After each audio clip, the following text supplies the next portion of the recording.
All right, so we're going to get started again on the next round of talks for the second half of the science session. So our next speaker is going to be Dr. George Chen. So George Chen is an assistant professor of neurology and stem cell and regenerative medicine at Children's Hospital of Los Angeles and the Keck Medicine of USC. Dr. Chen's research is to define the role and mechanisms of chromatin modification in the development, function, and disorders of the brain. The long-term vision for his research is to use patient stem cell-derived model systems to understand the role of chromatin modifiers in neurodevelopmental disorders and to develop clinically relevant strategies to treat them. So welcome, George.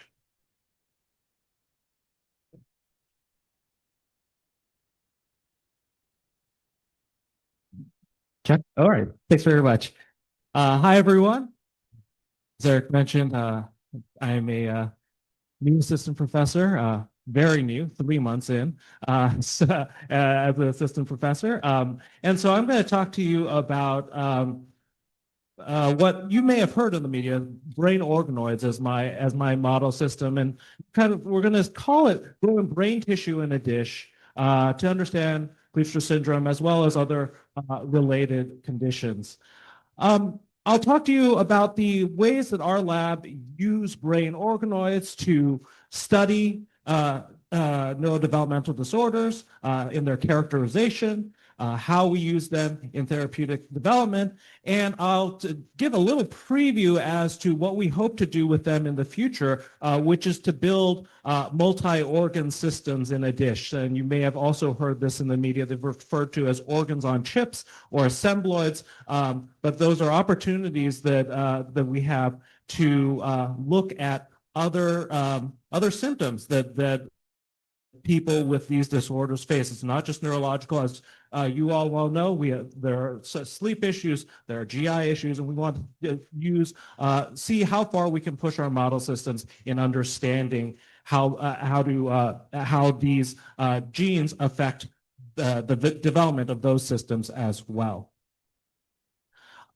So just as a quick primer for those of you who don't know, we use induced pluripotent stem cells.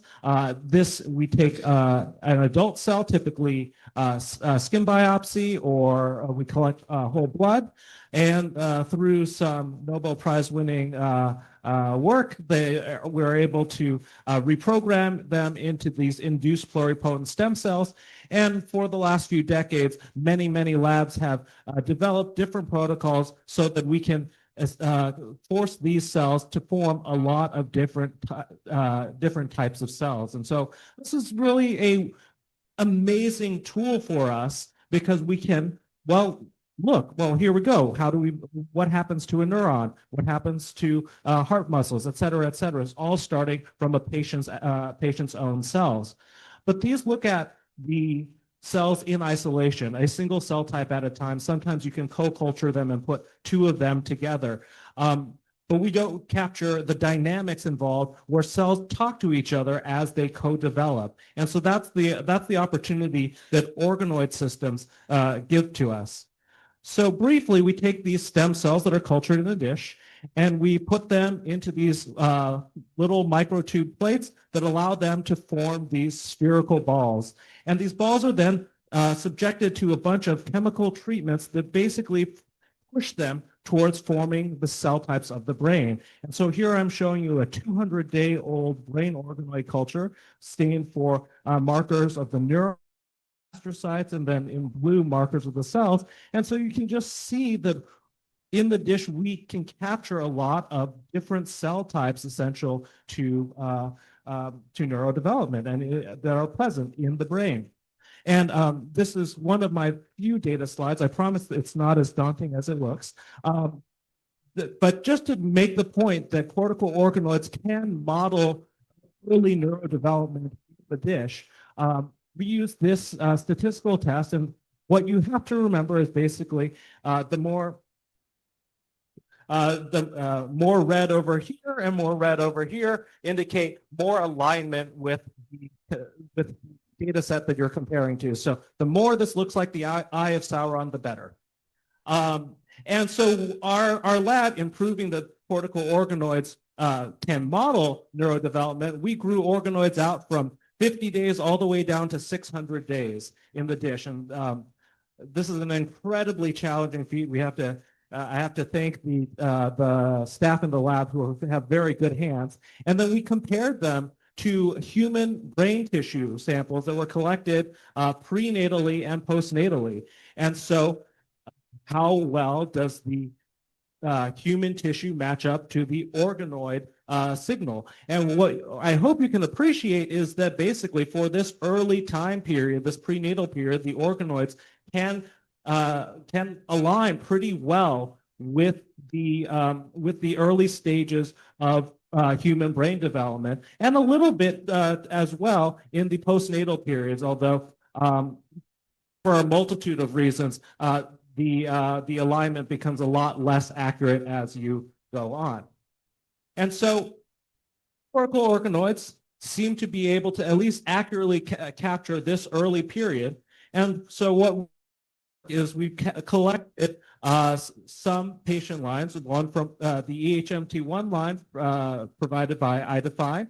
We have 4 KMT2C lines, as well as 4 neurotypical lines that we've all grown out as cortical organoids. We collected them at 3 time points, and we've subjected them to a bunch of characterization studies, bulk RNA sequencing to look at big changes in the organoid as a whole, spatial RNA sequencing, which is basically looking at each cell as well as where that cell is located in the organoid to see does location and cell type matter. And then we've done some protein staining to identify what kinds of cells are where in the organoid. And I'll just very briefly show you that looking at the bulk RNA sequencing data, we're able to show that the genes that come out, the most significantly changed genes by comparing our neurotypical lines to our patient lines are the genes that are associated with clinical outcomes, including microcephaly, intellectual disability, as well as some structural ones like sloping forehead. So we feel that this gives us a little hint as to the fact that the organoids are at least recapitulating the gene expression changes that we see in patients. Additionally, we do this is the spatial sequencing and protein staining. So on the left is the same, left and right, these are the same tissue, one doing the spatial sequencing and one doing the protein staining. In green are the neurons, in red or orange are the radioglia, and then in blue are just the cell nuclei. And so I hope you can appreciate is that we're able to identify individual cell types that emerge from the organoid that is developing. And so again, just showing that the organoids are a more complex system in a dish, but can give us a lot of information that can help point to changes that happen early in brain development and basically help us identify where, at least in my interest, where EHMT1 and KMT2C converge upon their impact on neurodevelopment, as well as opportunities where they actually split off and do different things. Next, I'll talk a little bit about therapeutic development. You already heard several talks from Fred, Stephen, Riley about different ways that we're all going at this whole concept of targeting EHMT1, and I'll add our approach to that list, and that is to use something that is called CRISPR activation. And so this first part of the figure, Riley very, very graciously went through in great detail in terms of looking at wild type, that's the 2 cookbook model, versus haploinsufficient, one with raisins that's wrong and one that's actually good. And so we're now talking about CRISPR activation, and the idea here is by using a dead Cas9 or a form of Cas9 that cannot actually cut the DNA, link it to something that's called an activator, we might be able to drive expression of that one good copy up to wild type levels. And this is something that I have been working on in the context of other autism risk genes. And I'll just show you data from one of the studies that I did looking at SCN2A. And so here I'm showing you neurons in a dish that we would perform electrophysiology on, which means we just basically ran electrical current through the cell, through the neuron, and then captured what came out. So on the left-hand side, these are two wild type lines, and you can see their firing pattern. And then right next to them are two sets of mutant lines, and you can see that the SCN2A mutation leads to this significant drop in firing. It's pretty clear that these have problems keeping a signal going. And that with the addition of our CRISPR activation, we're able to restore it to near full activity. And so this is something that has worked in this setting, and we're actively trying to move this into animal models now. And we want to see how broadly we can apply this to other settings. So for EHMT1 and KMT2C, we have a few promising candidates. I don't have functional data like this yet, but that should be coming hopefully in the next 2 years. In service of that, we're also working on high throughput ways of increasing a better understanding of these disorders using more patient samples, running them through high throughput screening. We're building this automated tissue culture platform that allows us to take a lot of different patient samples, culture them together, and just basically have a robot take care of everything so that all of the organoids are standardized and can be used in a screening, in drug screenings or in compound screenings. That's the goal of building the system out. And then last thing, this is kind of views for the future, building multi-organoid systems on a disk. The kind of next stage after we build an organoid, which is kind of a more simplified model of a organ or a part of an organ in a dish, is how can we start building out more parts and seeing if they can connect to one another. And some work from one of my collaborators here takes the front part of the cortex and the back part of the cortex, and we stick those two organoids together, and we can see in green the cells migrating from one side of the brain to the other, which is exactly what they do at a certain period of brain development.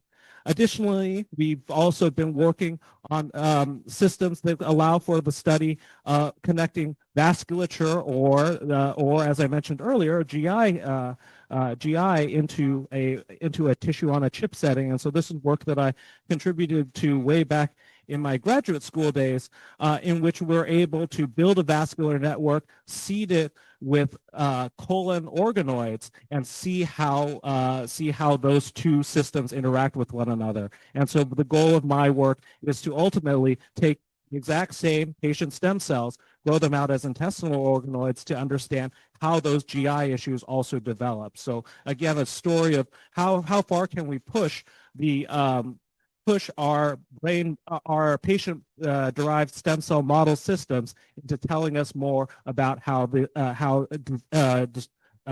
disorders progress.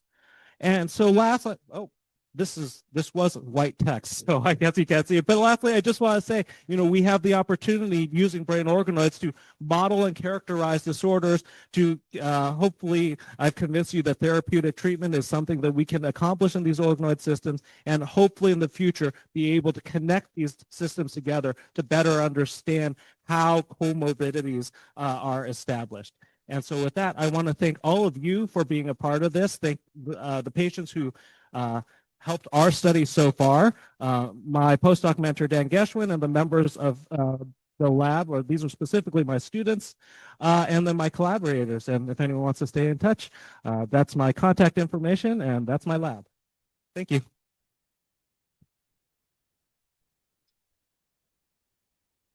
Thanks, George. Any questions for Dr. Chen?